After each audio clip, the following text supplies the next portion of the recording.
Sunshine just peeked through the window, just buddy. peeked through the window. The clouds are moving. The sunshine is coming through. We hope the sunshine is coming through in your life. The snow has melted. You're getting warmer temps. What a great intro. Today is February 22nd, the year 2021. Welcome aboard. This is the Crushing Iron Podcast, and we are episode 454. All right, I'll take your word for it. We assume, we think, we are guessing. We hope you had an awesome weekend. We hope you're defrosting. A lot of them. And you have your power back. Many of you, man, it was a cold week for a lot of you last week. As usual in Chattanooga, we got nothing. We got the exact opposite, which was clean streets, open schools, no snow. And you know what? As much as I love snow, I'll take it because I feel pretty lucky not to. I think my mom still hasn't left the house in 4 days, but she's single and retired. That's kind of the standard for her anyway. We appreciate you tuning in as always. Hope you're off to a great start to the week. Again, this is the Crushing Iron Podcast, episode 454. We cover all things triathlon and all things life. Mike does an awesome job of going back and outlining each episode. We have 453 in the archives. You can go back and start from the beginning. Or you can just pick and choose what is going on in your life, what you might want to listen to right now that might be helpful. But Mike and I, as both coaches and athletes, just kind of sit back, relax, have an open, honest discussion about what we're both going through as coaches, also as athletes. Oftentimes we'll pop into our closed group, which is Crushing Iron Group on Facebook, ask you to answer one simple question. We'll let you in. A lot of great info in there, a lot of great people to get in there and ask for advice on. From age group athletes to beginners, people who haven't even done a triathlon. We even have Ironman champions there, everyone in between. So be a part of that group. We used that as our discussion. Last week's podcast, we did a little bit of a Q&A. We were going to get into the last part of that today, but I thought of over the weekend and reading through Training Peaks comments this morning, just kind of lit a little bit of a fire underneath me in case you haven't noticed. Yeah. As our pre-year, I was kind of lit and pre-prod lit. meeting. That's kind of lit. What am I? Freaking 27.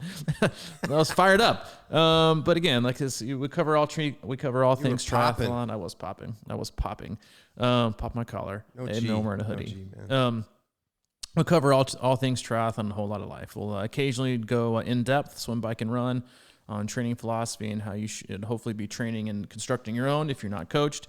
And then oftentimes we'll just do race recaps, race previews, the occasional guest. But today we're going to sit back, relax, and probably listen to me rant for a while. I cannot wait. Those are my favorites. Yeah, we do have a lot of podcasts you can go back for ever, it seems like. And there's a lot of stuff in there, but... it has been a while. It has been. We've been doing this for a long time. I was going to say, yeah, I mean, it's amazing. I mean, we've been strong in February, too. All February. Feels like it. My God. I think, seriously, and we'll go there in a minute, obviously, but I have come to the conclusion, I think I come to this every year, because I went back and looked last February. February is one of the hardest months of the year for all people. And I think it's just obviously been exacerbated because of the whole last year. And so when you look at the cold, I think obviously this last week was insane for the amount of snow that people had, not being able to leave their house already again. And people just had it. They want sunshine. They want the sun to come up, at an earlier time. They want it to, not go down until 8:30 or 9 o'clock like it does here. We just need some sunshine. We need some vitamin D. We need to get out of our house. I know I'm going to say this. There are a lot of you that are going to get some warmer weather this time, I think, in Tuesday, Wednesday, Thursday this week. I know we are, and a lot of people in the South and even the Midwest are. Get your ass outside. I don't care Please. If you have a structured ride or a run that you feel is best suited, inside or a pool. If you can get outside on your bike or you can get outside and run, then skip whatever you're supposed to do. Unless it's something that's definitely mandatory. Go outside, like a test or something. Go outside and just enjoy. Ride your bike for as long as you want to and just get outside. We need some warm weather. We need some vitamin D. We need some sunshine. And honestly, we also need some races to happen. That's kind of what we're going to be going on. And besides the whole February, we could have titled it February Sucks. It's probably could be the end of the start of the podcast. But as I was reading through Training Peaks this morning and over the weekend and getting emails, it's always interesting. I found because you and I both work with a lot of athletes. We have a lot of athletes in the club. We cover a very wide variety of age ranges, of athletic ability, or people who are performance oriented, people who are just looking to kind of make triathlon a lifestyle, people that are beginners, people who do it for 15 years. It always amazes me and reminds me how similar we all are in so many ways in terms of because there's never a one-off with an athlete. There's usually they come in spurts, 1, 2, 3, 4 people always come with the same thing. And over the weekend, I had an email string come in I think it was 3 people, and the consensus was, which I think is very common, especially with these athletes, we're all targeting like an early season April Ironman Texas race, and you and I mentioned this a little bit before we went on air, is that, you know, a few things here, and I'm going to try and shut up for a little bit because I'm feeling super chatty today, and I'm like, I could go and probably talk the entire 60 minutes like I do in a Zoom call without, you know, taking time to, you know, take my breath and let you respond. Is that there's a few things I think are very, very important for people to understand and realize right now. That one, it is 100% okay and expected for you to be struggling right now. If you feel you are unmotivated, you feel like you can't commit, if you feel like you have low energy, if you feel like you're not just engaged in, you know, triathlon training, that is perfectly fine. That is okay. And to an extent, for many of you, that is expected, because if you think, going back to the motivation, the commitment part, and again, I mentioned this to you, like if you're gearing up for Ironman Texas, I think we've forgotten that a lot of us signed up for a race like Ironman Texas. A lot of people sign up the week that it goes live on registration, which is always a week before, a week after the race actually goes off. So if you're doing Ironman Texas, you signed up for it to participate in the event last year, there's a good chance you signed up for it the year before that. Okay, so you're looking at participating and training and trying to get in the headspace of doing a race that you potentially signed up for just under 2 years ago. And you're still hovering in that, but I'm not sure if it's going to happen or not. That is a gigantic shelf life for focus, motivation, energy towards a specific event. Like it's halfway through about the Olympic cycle, and even Olympic athletes for a 4-year, like they don't try to think about just a gold medal. They have like different seasons. They have the events that can happen. It's very, very, very common. One, because it's hard to stay motivated about one specific thing for that long, because we're human, right? We get I don't want to say we get distracted, because I think that puts responsibility on the athlete to feel like they should feel some kind of guilt or they should stay focused longer. But we change as people, right? We change as our priorities. We change about what we're feeling. You signed up for a race a year and a half, 2 years ago that fit the motivation and the wants and the needs and the desires that you had 18, 19, 20, 22 months ago. You are now, for a lot of people are, a significantly different person with different needs, different wants, different desires, different levels of motivation, things that fit better in life. Please do yourself a favor. And if you find yourself in a category of, I feel like I just have to race this year or race these events because I signed up for them already, pull out of them, okay? You don't have to do anything. Triathlon, endurance sports, the reason we train is to have fun. If you're afraid of letting someone down, or letting your spouse down, or letting your friends down, or letting your coach down, or letting whoever else down, think about it for a minute.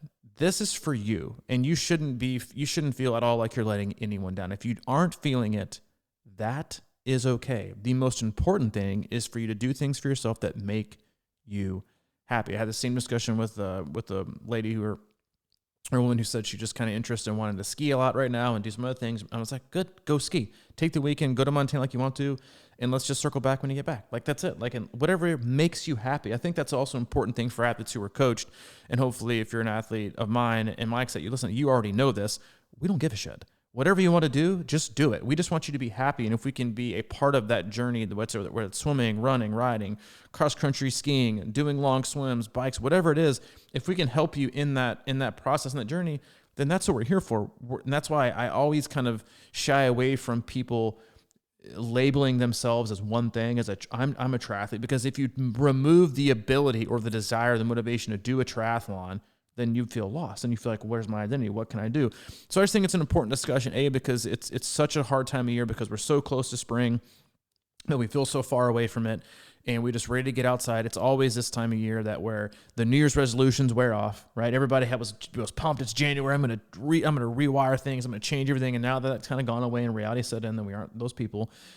Then it's like, I just need something else to change, right? You're kind of gone through your life cycle of that excitement. Now we're looking to get outside, to do things, and to enjoy the sunshine. And then we have races, and there's still some uncertainty there. So I just think it's a good discussion, and I think it's, and most importantly for the people that are listening, is just to feel some kind of freedom in being able to make those choices that You signed up because you wanted to. It's also your responsibility to watch out for yourself too and decide if you want to pull out or not. It doesn't make you a less person. It doesn't make you unmotivated. It makes you objective, and it makes you a person who actually cares about yourself and is okay with that. And that's all I have for right now. Oh. Yeah, I know. 10 minutes in. Well, probably got a dry throat. No, you're, well, let me start with the get outside thing, because, as we get older, and I'm speaking to me, but anybody, obviously, but like, if you're not getting vitamin D, I've been like really thinking about this and looking into it, and you either, when you get older, you either get like insomnia or you get like sleep apnea, these types of things. A lot of people have trouble sleeping. I think that's like very common these days with what's going on with being on computers and phones and all that sort of stuff. And then like there's just so much stimulation and whatnot. But I think it's so much more important to get outside. It's very difficult to get outside for a lot of people right now. But we have to keep in mind that that's like the correlation between getting that sunshine and the vitamin D and your sleep is so important. And I think that like has a baseline for how we feel about everything. And then as we talk about like what you said, you signed up for a race 2 years ago. I remember, my first Ironman year, I was just completely motivated by it. It was nothing could strip that away. And then the next year I was like, I feel like I need to do another one, but I just couldn't kind of get it together. And then my third one, I was fine again or whatever. But like to have 2 years off and to be coming into this year and then being in February right now, and again, just sort of like, things up in the air a little bit, it's like, man. So my question becomes, do we sort of address our expectations? And I know we've kind of talked about that theme a lot, but like, as far as your race goes, we all have goals and stuff like that, but if, your race got stripped from you last year, you may have had a goal and now you're kind of like, okay, this really is hard to keep going here to try to think about my goals. So like maybe you go into this year as we kind of went into last year with this idea that we're just going to kind of just hanging around, just do the stuff and feel good. And then, take whatever happens in the race, what it just happens, right? Like, so without these high expectations, I guess is what I'm getting at. And I think in a sort of a backdoor way that you may end up racing better if you just kind of like find the joy in your training right now. And like you're saying, just do stuff, just move around and be healthy and happy and be fresh. And, the thing of it is like, okay, if we get towards the end, for me, for example, I'm doing Chattanooga full, I just can't even get invested in that too hard right now. I just want to start, because it is a struggle in February and there's a lot of other things going on. And, so I'm just trying to feel good, but I have to trust that at some point I'll be able to turn it on, because if you start seeing the light at the end of the tunnel, you can kind of flip your energy sources and things like that. So I'm trying not to have expectations. No, you brought up a lot of great points there. I think the first thing I think it's important to mention is like this is mainly true for people who are race motivated, and that's like what gets them fired up to stay, to be training and to be engaged. There are a lot of athletes that I also work with, and a lot of you out there that are just process oriented. You don't miss workouts. You haven't found excuses in the last year. You've just kind of done your deal. You've gotten fitter. You've gotten faster. It's just what you do. But for another large part of the population, it's been difficult, to keep that motivation, because I think it's okay to say that motivation and commitment has a shelf life. It can be a very, very fickle beast. And that we have always been, we have a lot of podcasts that address it, that I've always been a huge fan of what I would consider shorter Ironman builds compared to what you would see most athletes probably programming for themselves, or most training plans you would buy, online, or books you could buy, that have you starting your Ironman training 24 weeks out. It's like, because what I've always found is athletes burn out mentally and emotionally long before they do physically, right? It's like people who people who get engaged and like, that's why you don't see people setting 2-year engagements, right? They're like, keep it short and sweet. And even once you do get engaged, you set a wedding date by about a month or two out, you're like, can we just get married already? Like, let's just get it over with, right? Can we just do this already? Yeah. Because everything becomes so stressful and the day gets closer. The same as like, and same for graduation, like all these things, like that's why people don't do it that way, because it's short and you want to stay focused for a very short period of time. And I think what you're going to see from a lot of people, and they've probably already gone through this, is as races start to unfold and as they start to happen, which they are. I put a $2 bill on races happening in late April, early May, and a lucky $2 bill.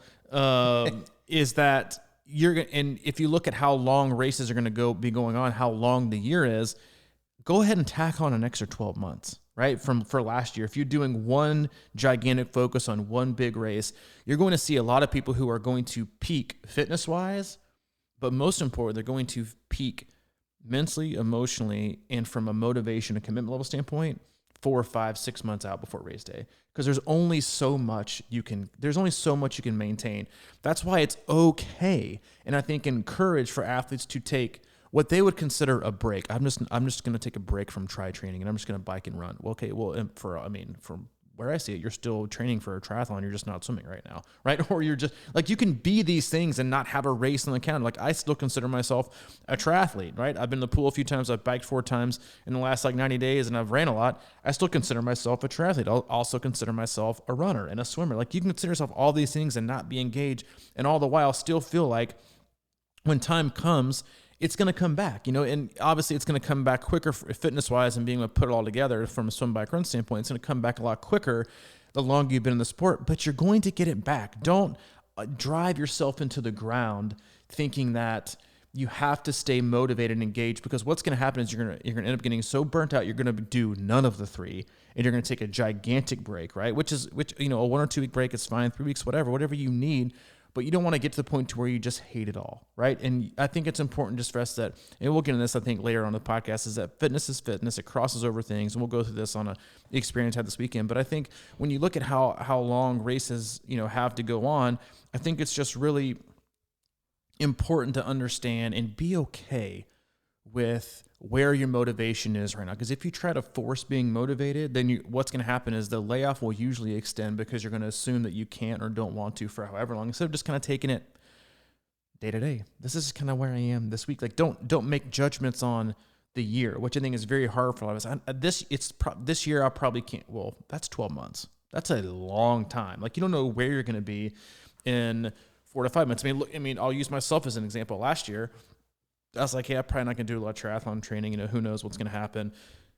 And then towards the end of the year, I found myself in arguably like the best 70.3 shape I've probably ever been in. And just because I just kind of woke up one day and I was like, after Leadville got canceled, I was just kind of like, maybe I'll get on the bike today. And then next thing you knew, like it just kind of snowballed. I was like, I fell back in love with it again. And like, I just think it's important to not rush to making harsh judgments and timelines or expiration dates or even, signing up for events or committing to not signing up for events, when it's okay to be fluid. And I think that's just really, really hard for most triathletes to wrap their brain around, because they love to plan. We have to have a race on the calendar. We have to have a bib with our name on it. We have to have a countdown clock on our Garmin. We have to be counting down. We can't just count down today. We have to count down from something that's 328 days from now that we're sure it's probably going to happen. We're not sure it's going to happen. It didn't happen last year, but, I'm reading on like the Facebook groups. It's, I got some inside intel that things aren't going to happen and this was going to, I'm like, we don't know anything, right? We're not going to know anything until the first race goes off. And then hopefully we can all just kind of let our guards back down and get back to, doing our thing. But until then, that's just something you might feel, and that's okay. So if you find yourself in that boat and you're thinking, I just don't have it in me for one of these early season races, which in my opinion, early season races, March, April, early season, May, and then October, November, December races are the hardest races in my opinion to train for, because the early season races, you basically get no off season, right? Because you finish off the year going strong, hitting it hard more than likely. And then what happens is you try to domino effect it. You go straight through the Christmas and holidays.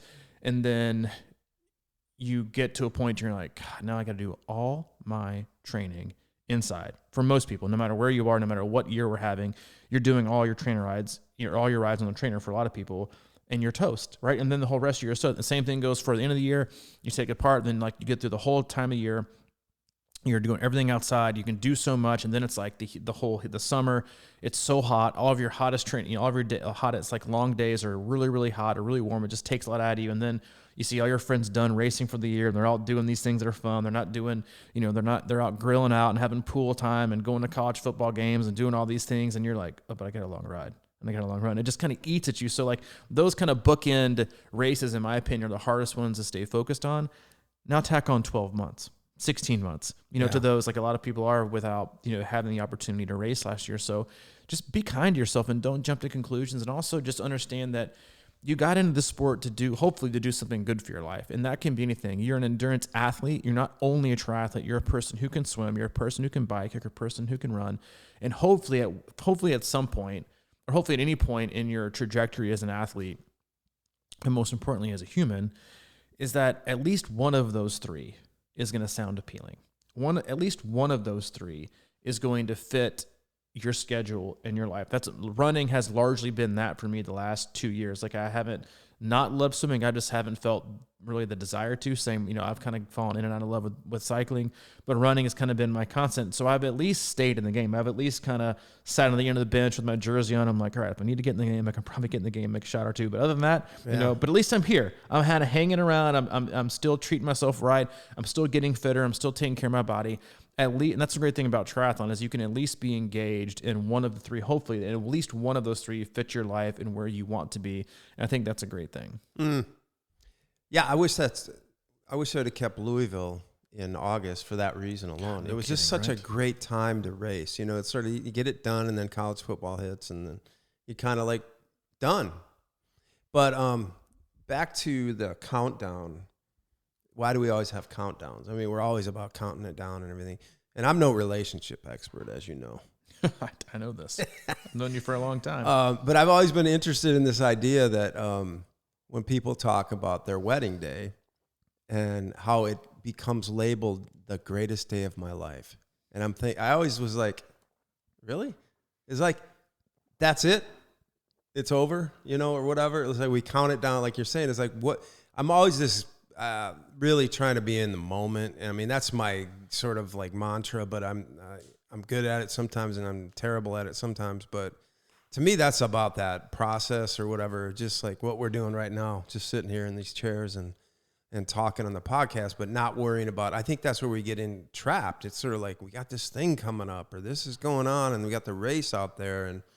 But why do we put so much weight on one day when like, I mean, realistically, the day after the wedding could be even better. And it probably should. It'd be nice, The amount of expectations we put on a random day in the calendar to fulfill a need for us is incredible, right? And it's insane, really. It is insane. We do that for Ironman. We do that for races. We need another one. We do. We expect it to be the day. And I honestly, if I go back and look at the last 15 years of my, of training and living, none of my races would probably even make like the top 50 greatest days, that I have. But in the moment, that's all we can think about. All we can think about is this day is going to be incredible. This day is going to be this, and then you have the event. And then the next day, think about it like this. If the event itself was so spectacular and was so great and was so life-changing, you wouldn't be depressed the next day. I know. You wouldn't be depressed the next 2 weeks. There wouldn't be an Ironman depression because this great event that did so many wonderful things for your life and changed you as a person and changed the fabric of who you are, you wouldn't have that really shitty next 2 weeks, right? It's the letdown. It's because the expectations are so incredibly high for what one 14-hour, 12-hour, 9-hour, 17-hour endurance event is going to do to change your whole entire life. Like, think about that. Your whole entire life. What's made up of that? And you're putting all this pressure on an event, right? And I honestly believe, like, to an extent, that's why Ironman gets so much shit. Not because, yes, they're not the greatest at communication. They cancel races close and everybody gets their panties in a wad and whatever. But, like, they don't do refunds very well. But I think a large part is because so many triathletes depend on them so much to change their life. They are the brand. It's true. They've created a monster in which people see a brand, not an event, or an event and a brand at the same time, and they think you have to put this on because I have to change my life by doing it. I have to have this event and put it on. You have to do this. I need this. I need to be able to do this and participate in it. It's going to change things. I'm going to be, and like, I really do think they take so much kind of like public venom and social media backlash because of what they've been able to do and the opportunities that they present in the NBC broadcast. And you see these things and it's like, it could change my life. And it can be a part of the change, but the training is what changes you, right? That's what you do day in and out. It's not one day, it's all the days. And to put that much pressure and expectation on a day and then have that pressure unfold on you over 2 years when you get races canceled and then like, I'm just not motivated. I had this thing out there and I hate it and it's tearing me apart. I'm like, well, then find something else or understand and realize that it's an event and it's a race. And yes, they're important. And yes, they're milestones. And yes, they're part of, who we are and what we do. I've done, obviously my fair share of events, and they've all meant different things to me, but none of them have changed my life, right? None of them have truly changed. And I can tell you this as both an athlete and as a coach. As a coach, when I hear from athletes, the things that change their life are not events.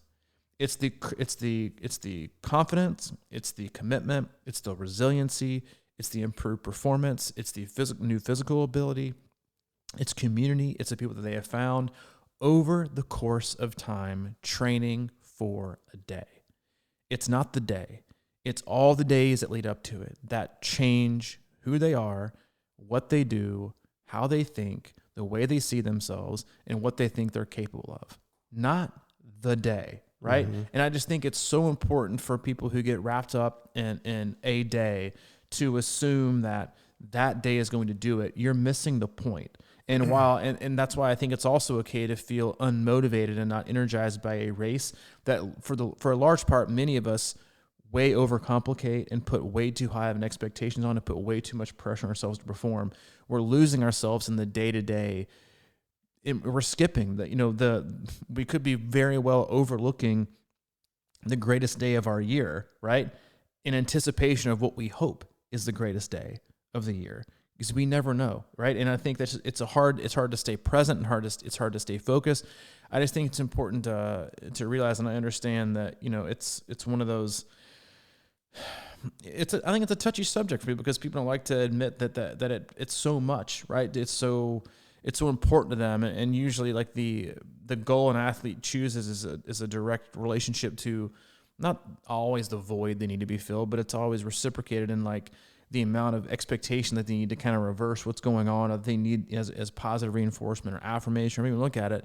And that's okay. Like, we're all human. We're all trying to kind of just figure our way through life and overcome obstacles. And luckily and thankfully, triathlon is out there. Endurance sports are out there for us to kind of pick our way and weave in and out of I've weaved in and out of triathlon for the entire time I've done it. I don't think I've ever gone more than 2.5, 3 years without deviating some from being all in on triathlon. I've gone to just swimming. I've gone to just running. I've never gone to just cycling, but I've just kind of always weaved in and out. But I am incredibly thankful that it is there, right? And I can lean back and fall on it as, hey, I can go out and swim, ride and run today and be fit and be in shape, and I can still kind of keep it in my life and keep the community and keep the people and stay apprised of races and doing things, because it's a lot better than all the other different outlets you could be choosing in life right now. This is true, right?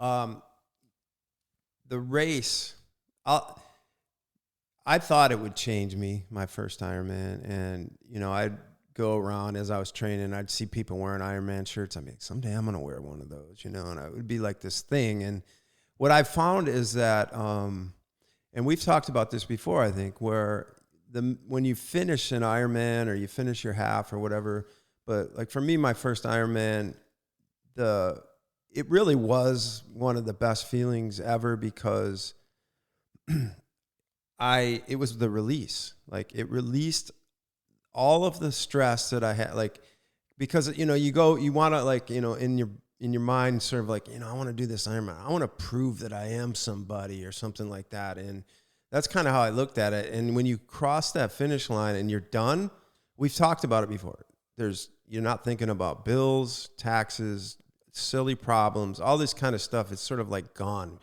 And I think there's a lot of that is because you know, while and it's an extreme example, but you truly have squeezed the most out of that day, right?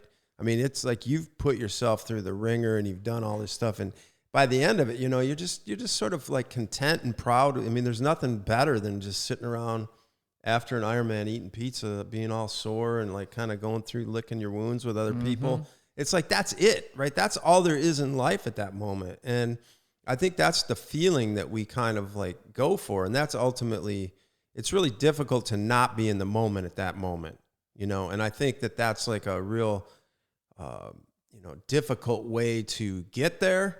But that's that feeling that we're wanting, you know, it's just like trying to, like I said, squeeze the most out of particular days.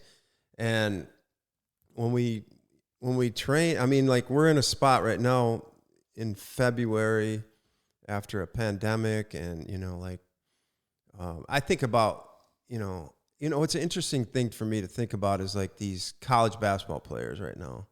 They're traveling around, empty gym after empty gym, and you know, I was talking about with you the other day, one of the kids from Wisconsin, Jalen Johnson, he went to Duke this year, and he just decided he was going to hang it up.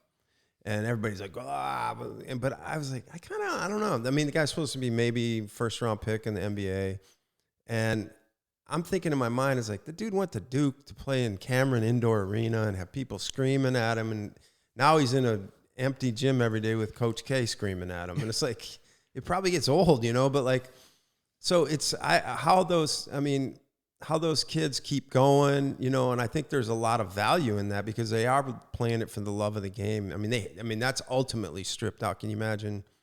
I mean, like I can't imagine, you know, the idea of going to an Ironman where they didn't allow spectators. I don't. Well, that's the reason some of the best college athletes stay. Right? They don't stay. They could easily go pro, especially in college football. They could easily go pro, and they're arguably risking worse, you know, possibility for injury in football than they would for basketball. But like they're not staying. You know, there's for the coach, just staying for their teammates and the energy you get when you step out on the field from the hundreds of tens of thousands of people that are chanting like Cameron Indoor Stadium. Like that's as much as I despise Duke.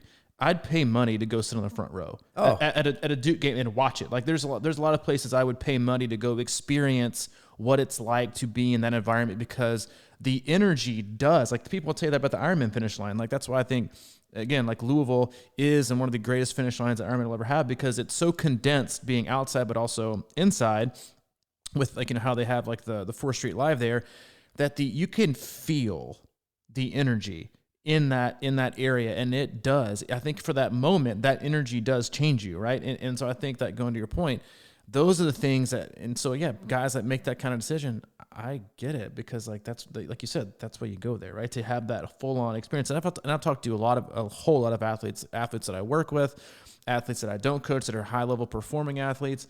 They're like, I cannot wait to race, but I also want to give people a high five when I go race. Like I want that energy. I want to see people and give them hugs and give them high fives. Like, because that is the experience that you want when you get out, you know, because energy helps us so much. And I think I think that's also one of the hardest things about triathlon. And I think we've figured that out and we've seen it ourselves the last few months with opening up the hub and choosing to do this, you know, and open up our doors and still push forward with, you know, doing a training facility when triathlons haven't really happened in like 18 months, is that triathlon can be such a lonely and isolating sport. Like exactly. It can be so lonely. Like you do things by yourself all the time. And then you remove, you know, I had a lot of athletes who would go to, you know, indoor cycling studios or, you know, triathlon facilities last year that have all closed down or that have closed up the shop for, you know, for the meantime.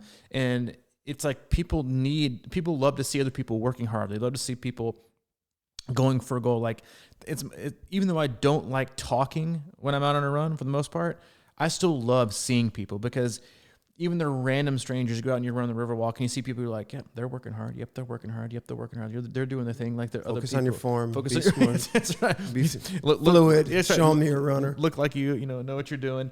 And so I think that, you know, I think that's just such a large part of again, like holding on to a hope that is we can internalize in terms of racing and what it can do for us in triathlon and how lonely the sport is, that we need other people to be successful. We need people to help us thrive. We need people to help us stay committed. And so I think that's something that I think can't go unsaid, is that we need, other people. We need, like, that's one of the things. We need the fans back. We need fans. We do. We need people. I don't know who's in charge of that, but can we just start making that happen? Can we put people in the arenas? I heard they're opening 25% for March Madness attendance. Where is March Madness going to be? It's all in Indianapolis. How do they get all the cash? Like, how do they get all the people going to Indianapolis? Nobody's going. Are you going? Well, I mean, if we're in it or something, like we talk, like you weren't watching college Wisconsin basketball anymore.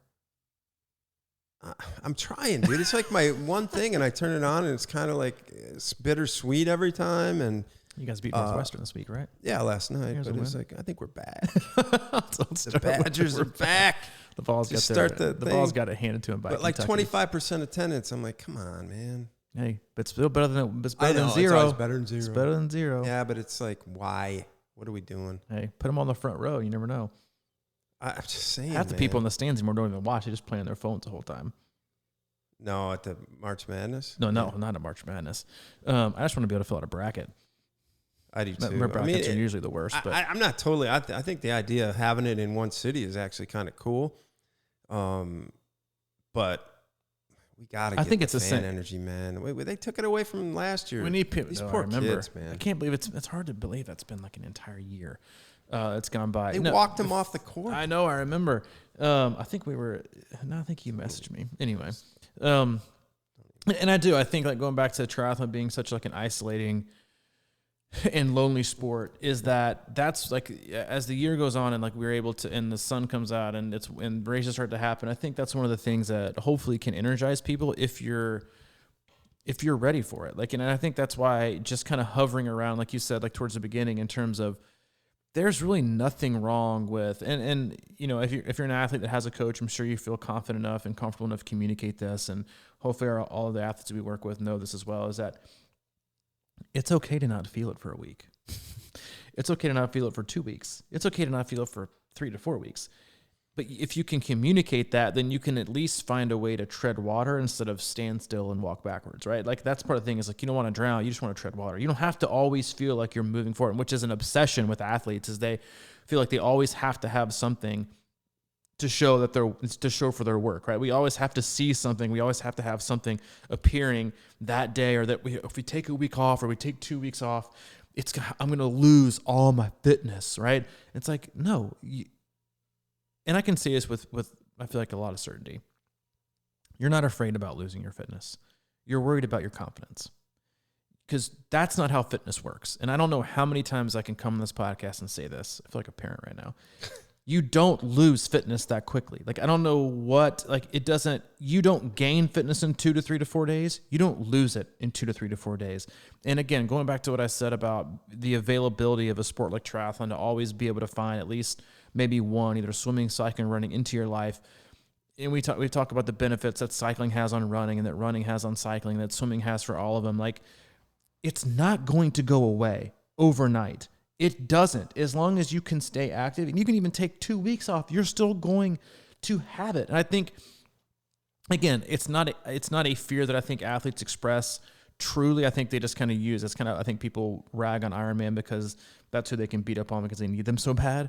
I think that's what people use, for our training, is that you need it so bad, and you need those little miniature wins that we have, that we need so much in life, that we love to put the blame, or we love to put the responsibility on training and performance, that like, I'm gonna lose it. No, you're not afraid of losing your fitness. You're afraid of losing your mind. Okay, you're afraid of, like, you're afraid to an extent of, like, what am I gonna do without training? What am I going to do for my emotional release? How am I going to fight, my anxiety or my depression, or like just like finding like mini wins of the day? Like, I get it. I hate it on the days that I can't train, but I promise you from personal experience and athletic experience, because people say, like, I'm kind of surprised. I'm kind of surprised this. You will hold on to it as long as you're doing something. It might not be immediately transferable. You can't just be like, oh, well, I'm not, I'm going to bike for, a lot, not run at all, and then expect to go run. It's obviously different, because in running is kind of the anomaly in terms of you can have the fitness and you can still maintain and prep and prime the engine, even improve it. But if you don't stay on the chassis, because running is the one that's the load-bearing sport of the three, you can't hold it, right? It's like, that's the thing, is like, that's like my huge argument and disdain for the Garmin predictor. It's like, oh, you ran a 5K, then your marathon, pace is, and performance predictor is 13:30. I'm like, yeah, but you haven't run over an hour and a half in like 5 years. So no, you can't run for 3.5 hours at that pace. You have to have the durability. But in terms of the other things, if you run a lot and you can at least maintain that love, then I promise you it'll stick. It won't go away. And you just have to be patient and understand that. Take a day off, take a week off, take a break from whatever if you feel the need to. But as long as you keep doing something, you can probably hop in the pool and bang out a couple hundreds at a really good pace. You might have the aerobic capacity, right, to maintain it. You can hop on the bike and probably do something that you probably didn't think you could, even after a certain amount of time off. Running, you can probably, crank off a pretty decent, time, or even a long run. Maybe you'll be sore the next day, but it's there. It's not going to go away overnight. And so don't be so terrified you're going to, my favorite phrase, I lost it all. Did you? Did you lose it all? Because as far as I can see, you've trained basically nonstop for like 5 years and you just took 2 weeks off. And if that's how you think fitness works, then I can't imagine wanting to focus for another 5 years just to get back the 2 weeks of fitness you just lost. I signed a frustrated parent coach. Well, you talked about last time. I was joking about jumping on and doing an FTP and doing my 5K PR. Just I haven't been doing anything. Did you do that? I haven't yet. I've been waiting another week just to prove it. I'm gonna do nothing this week. Live feed? I don't know about live feed. The 5K's got me a little nervous. I'm not lying. But here's the thing, right? Like, I hadn't been running much at all, and then I did that little treadmill stint where I did 11 days in a row on the treadmill. I think my longest was maybe an hour and 15 minutes, maybe an hour and a half. I can't remember. But then we went to run camp. Like, I kind of took a little time off before that even, and then went to run camp, and I ran 2 hours and 45 minutes. And I thought I had another lap in me, which would have been close to 18 or 20 miles and would have been over 3,000 feet elevation or whatever. And I was not super disappointed with my pace. So, but like, where's that? I mean, Here's the deal, though. It also comes because of how long, and that's another thing. We are so obsessed with like today and like the last week or two and the next week or two that we forget, like, even I forget.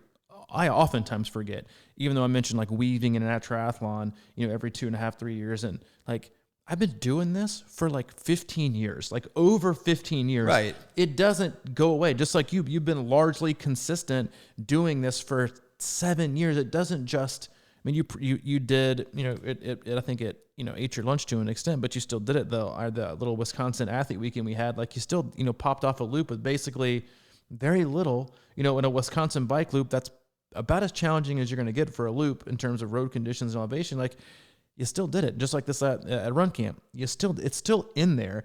I think the biggest part though is that you have to have it in there from the chin up, and I think that's I 100% agree. You have to have the joke belief about my confidence. It's like, I mean, you are confident. I am, but I athletically certainly, and you have to have that. I mean, you talk about the last 7 or 8 years I've been consistent, but like this is stuff that I've been doing my whole life. You know what I mean?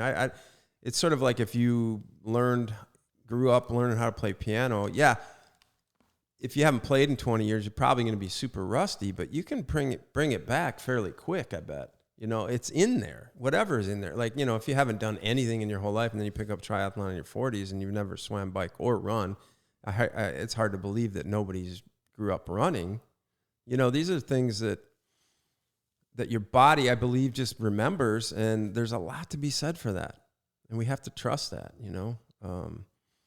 I think that's the hard part sometimes with doing multiple years in a row is that we don't see improvement.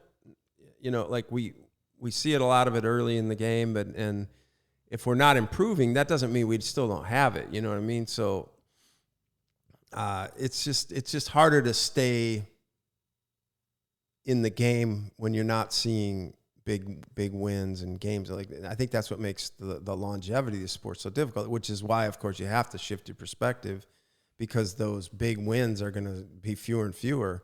But what redefine what a big win is, just the ability to do it, and when we did run camp, just the ability for me to run 2 hours and 45 minutes or whatever, I got to feel pretty good about that. I mean, it's like, who knows? There's and again, like there's going back to like being okay, going through bouts of like motivation, commitment. There's like, that's why triathlon also has, and endurance sports have such a high burnout rate, right? If you look at the people who have been in the sport for such a long period of time, most of them have gone through periods of like, I'm just going to chill for a bit. Like they have that, they're objective enough to realize that I'm getting a little bit too close to the fire, right? I'm getting a little bit too close to whether they're losing perspective or they're feeling physically burnt out or life. Like, because so oftentimes we sign up for a lifestyle and we call ourselves a triathlete, and then we expect life to just basically revolve around our wants and needs revolving endurance sports that we do as a hobby and we pay money for. No, life doesn't care, right? Life's going to do whatever it wants to, however it wants to. We have to adapt. And you see the athletes who have been in this a long time and who continue to find joy and peace and happiness in triathlon know when to say stop, or when to take a short break, or when to just run, or when to just ride, or when to just swim, or when to just say, you know what, I don't really have any idea what I want to do. I don't even know if I want to race this year. I just want to keep training. And that's okay. And then the next year they might find themselves in totally different. It's the ones that continuously try to fit, a round peg in a square hole just for the sake of making it fit, just for the sake of doing a race they signed up for 2 years ago. I got to do it. Do you? You're going to regret who cares, right? Who cares if you signed up for a race 2 years ago and it's this year? Feeling that obligation to do it, I can't imagine getting on my bike or going out for a run, doing things in life that I should love and enjoy and that should fill my cup. I can't imagine walking out the door, getting on a bike, resenting what I'm about to do, especially for a sport that I have loved for so long and so much that can provide so much good to your life. Who cares? Like, and don't use the money thing. You know how much money people waste away on like a daily basis, like every single year. Don't make it about the money. It's a realized loss. You lost it like 2 years ago, right? If you don't want to do it, don't do it, because you know what's money? Time. Okay. Uh-huh. Time is the greatest thing that we have. And if you're going to spend your time being resentful and not liking and just not enjoying and being happy, like, that's what life should be doing, is making you happy. Like, it's not life responsibility to make you happy, obviously, but to do things in your life, to make the choices of how you want to best use your time. And if that doesn't revolve around a race that you signed up for 2 years ago, then yeah, that's perfectly normal. That's okay. Like, you can't like the fact that people are still so like, I signed up for it and I feel like I have to do it. Why? Why do you feel like you have to do it? Do you? Do you really feel like there are very, very few things in life we have to do. Most of what we do is a choice, what we want to do, right? It's a choice. Do something that's going to make you happy, that's going to fulfill you. Take a break if you need to. Let it come back. Do what feels good. Take the wins how you want them, and just do what you need to do to be happy. Very ranty today. No, that's good. I mean, especially for a Monday. 2 years ago, you signed up for a race, and now you're feeling guilty about it. That was the other thing about that Louisville stuff, is I think the year I ended up signing, when it was in August, I signed up like 3 months out, because I was kind of like just gauging my situation. I was like, can I get into this? I don't know. And then I kind of got a groove, and I'm like, all right, it's 3 months. Let's just pour it in and go for it.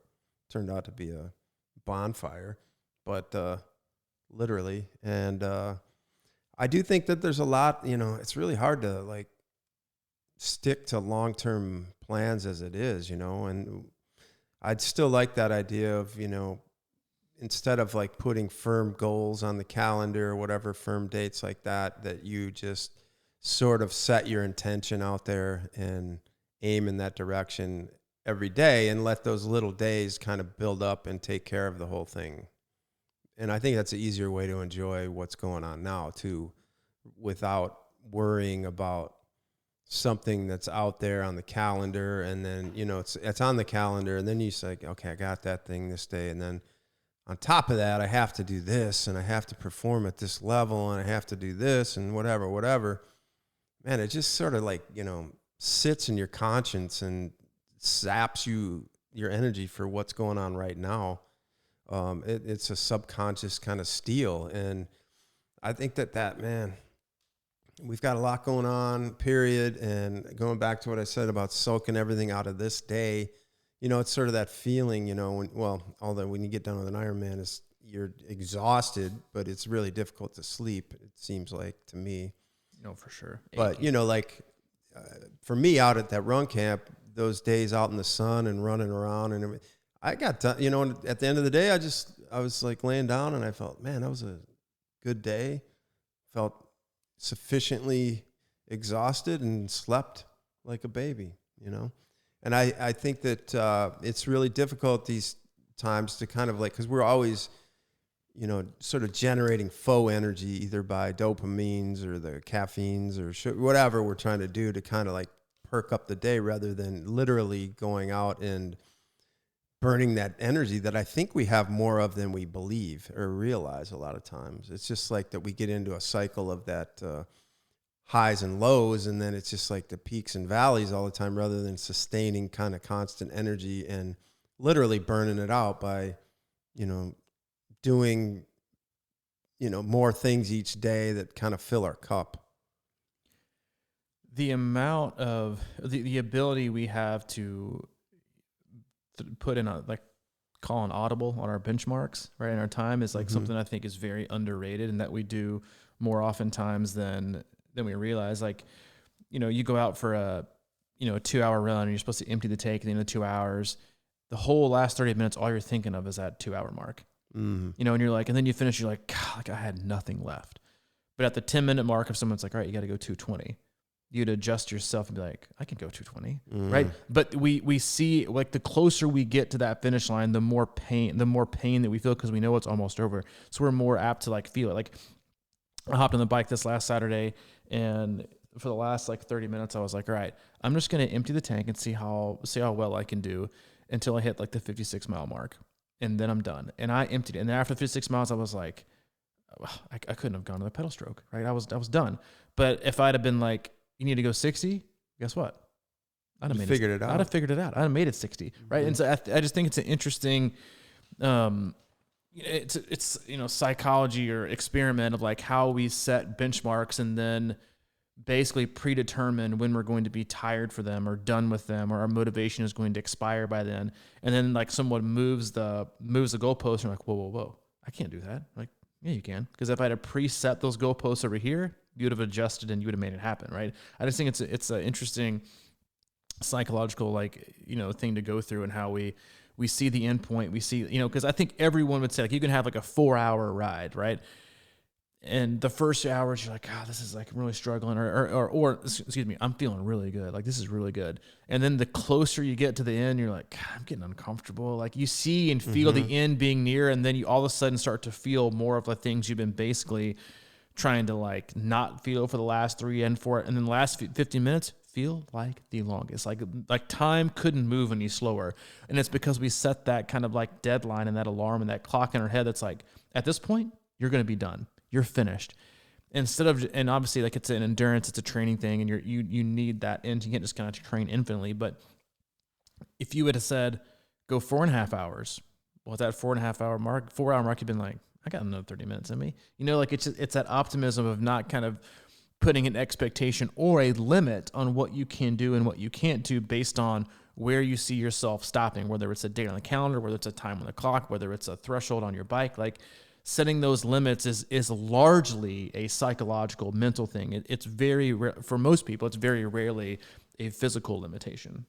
It's like that stuff we always talk about with football teams, and they come out of the gate gangbusters, and so all of a sudden they're up 14-0. They're upsetting the number one team in the nation, but the number one team in the nation is just kind of over there planning for 4 quarters, and they're going to take it in stages and slowly, methodically just demolish you late in the game. 50 to 40. But what if you had to exactly, you're in the third quarter, you're kind of getting worn out, and then all of a sudden you didn't realize it, but you have a 5 overtime game ahead of you. Exactly. You know what I mean? So then how do you get that? People can obviously suck that up and, dig deeper, and it happens. And, it's almost like you got to think about the Ironman bike as something that they're going to have a detour at the end and make you go 20 extra miles. Pace your ride like that, just in case. Well, it's it's so funny you say it because like that's almost exactly what we were kind of discussing. I think on one of last week's podcasts about how miles 20 to 24 you see more people walking than you see miles 24 through 26. Of an Ironman marathon. Everybody's finally got their juice back because the end is almost here, and I can pull it together for this last little bit. And it's just about pacing. It's about understanding who you are and what you have, but. Kind of like this podcast, we good for an hour. We came out of the gate pretty hot today, but I feel like we sustained it pretty well. We did. But do you think we'd have another hour in us if we had to? Oh, not today. Not today. Not today. All right. At least not a good hour. You'd be surprised. Yeah. Well, you plan on doing most of the talking? Yeah, I'm going to shift gears here. No, I'm okay, because you're going to have to carry us. We hope we carried you through this awesome Monday. As always, we appreciate you. We know you have a lot of options in the triathlon universe, so thank you for giving us your time. As always, we do appreciate it. And if you if you haven't in a while, or just feel the need, swing by our website, C26 Triathlon. It's our one-stop shop for all things coaching, camps, and community, and also our club membership, which is still ongoing and will continue to be ongoing perpetually for a lifetime, probably. It's under the coaching tab. Pop down 3, click on coaching, learn more about it. Mike's currently taking on athletes. I think just a couple more spots open for that. So if you're interested, reach out. He is at crushingiron@gmail.com. If you have any questions, comments for me, I'm always available. C26coach@gmail.com. all right. I think that's it, man. That's a wrap. We'll see you Thursday. All right, buddy. See ya.